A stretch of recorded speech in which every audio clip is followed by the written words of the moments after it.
Sorry guys, I haven't abandoned my YouTube channel. 2020 pickups have been a little bit tricky this year.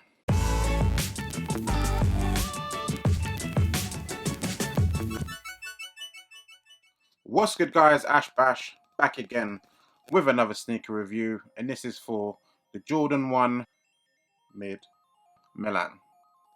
So a quick welcome back to my channel.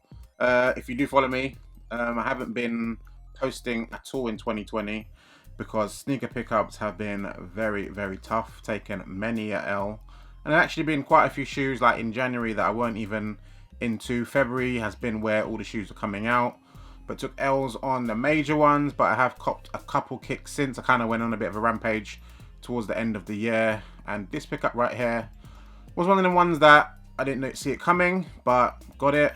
Turned out to be pretty dope, so let's check it out. So Jordan branded a 3 city pack. There was a London pack that no one cared of, which was like a 270 Jordan. There was the Jordan 1 Low, which was the Paris themed, and this pair right here, which was the Jordan 1 Mid, and it was a Milan theme.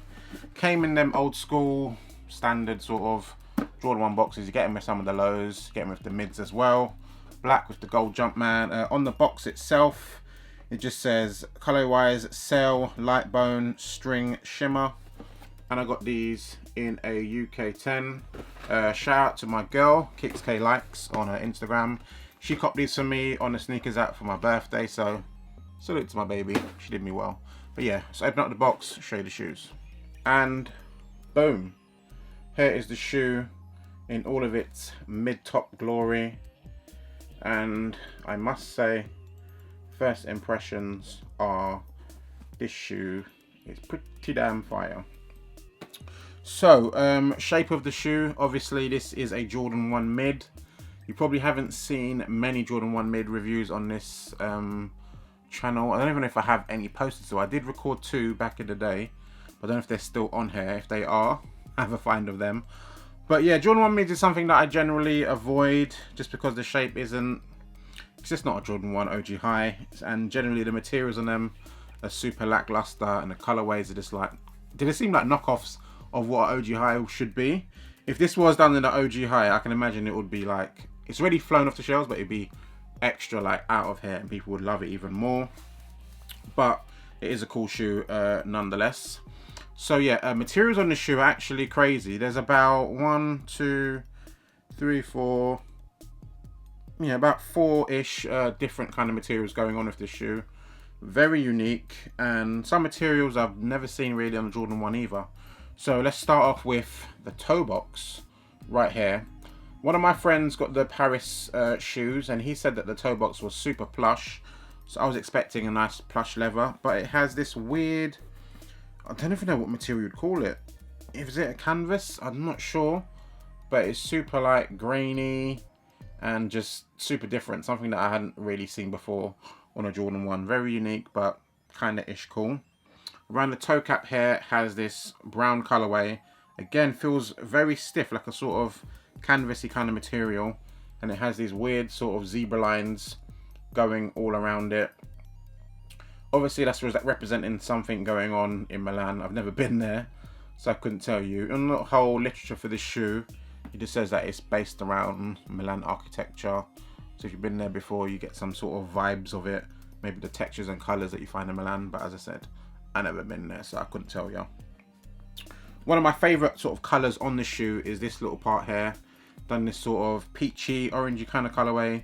You find it again here at the top of the shoe where you find the Wings logo, which is definitely my favorite part of the shoe. I just think that looks super sick, and that colorway is buff. If they had that on the whole shoe, that will be very lovely.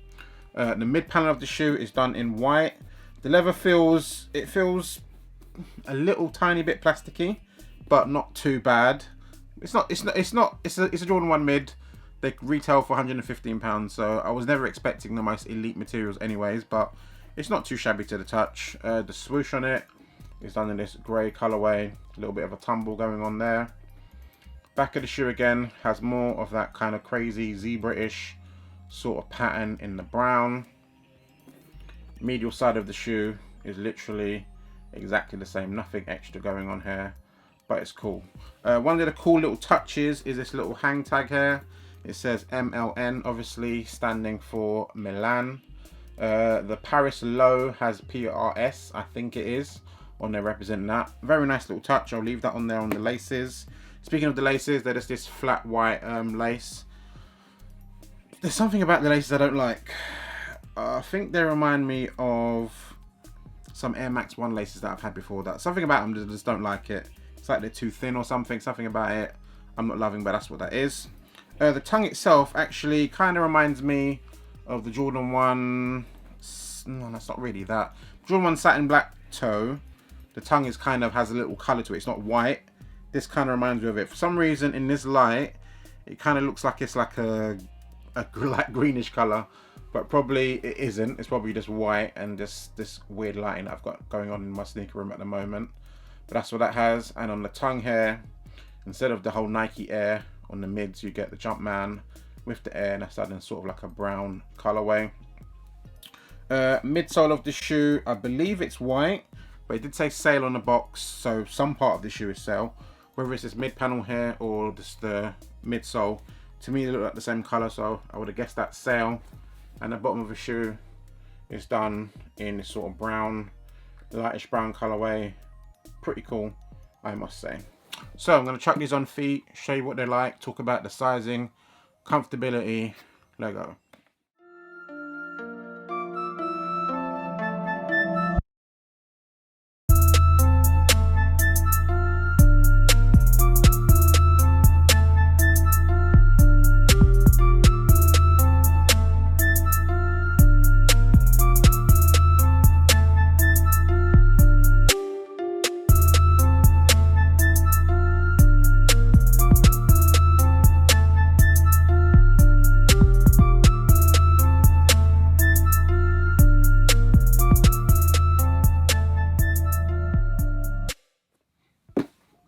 And we're back. That was a quick look at the Jordan 1 mid Milan on feet. And I would say sizing wise, fits the same as all Jordan 1s. Got this in the UK 10. I rock a UK 10 in all my Jordan 1s. So same old, same old. And extremely comfortable, I must say. I'm not sure if they've added, I'm not taking out the inner sole. I know on like the LA to Chicago, no, LA to Chicago Jordan 1s, they had that little extra bit of air in insole. So I don't know if they've added that, because this feels particularly more comfortable than a normal Jordan 1 for some reason. I'm not sure what it is. So it might be that. But yeah, comfortability wise, super comfortable. Sizing wise, fits like a standard Jordan 1. I've seen the price of the Jordan 1 low, because I was looking to buy a pair of them on the resale market, and that kind of got out of hand. Like really quickly got out of hand. I've not checked these, so I don't know what these are priced at. But if you can pick up a pair, I would say go for it. Me personally, these retail for $115. I would pay comfortably and not be upset at about $160, maybe $170 for these, and I'd be happy with that. That's pounds, by the way. So take that as you will. Anywho, hope you enjoyed the video. More reviews to come. Things are picking up this year. As I said, January was super slow. Most of February was slow. Missed out on the 85s. The airship pack didn't even come out. Heartbreaking. But yeah, more reviews, thick and fast, hopefully. And follow me on Instagram for dope pictures all the time. Ashbash Sneakers. I'm signing off. There you go.